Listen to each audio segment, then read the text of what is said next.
La dîme ne te rend pas riche. Je ne suis pas en train de dire une connerie. La dîme ne rend pas riche. La dîme protège la richesse que tu reçois. C'est le rôle de la dîme. Je peux m'expliquer? Comment? On relit, vous allez comprendre. Apportez à la maison du trésor toutes les dîmes, afin qu'il y ait de la nourriture dans ma maison. Oui. Mettez-moi de la sorte à l'épreuve, dit l'Éternel des armées. Dit l'Éternel de quoi? Des armées.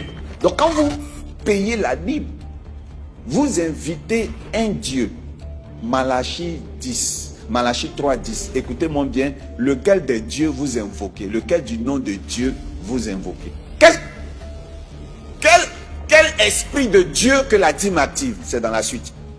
Mettez-moi de la sorte à l'épreuve, dit l'Éternel de la prospérité, des armées. L'Éternel de la prospérité, des armées. L'Éternel de la richesse, des armées. Mais pourquoi on parle d'argent et on parle des armées?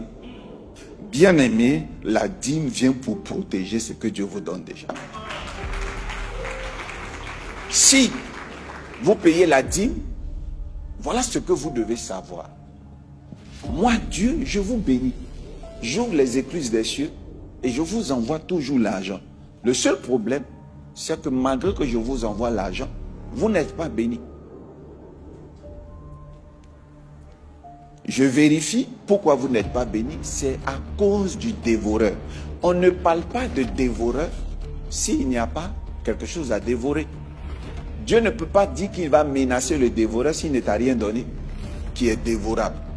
Donc je viens vous dire qu'en fait, la dîme intervient au moment où tu reçois des biens. Écoutez qui est le dévoreur.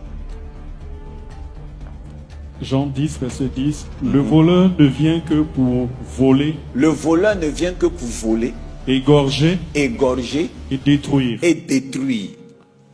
Il est très opposé au Seigneur Jésus. Par contre, le Seigneur, moi, je suis venu afin que mes brebis aient la vie. Afin que les brebis aient la vie. Et qu'ils soient dans l'abondance. Donc, vous voyez, le rôle de Jésus, c'est pour que vous soyez dans l'abondance. Le rôle de Satan, c'est quoi?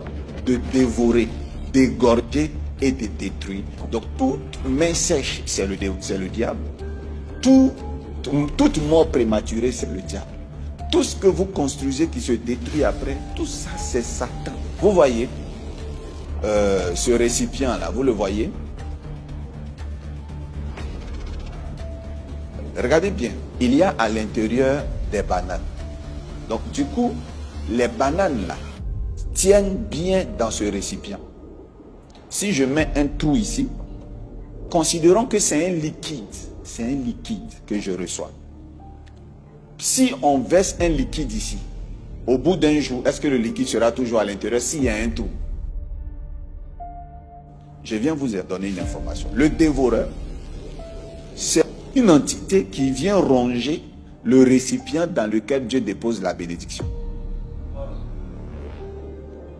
Et ce dévoreur-là, depuis le temps des temps, il existe.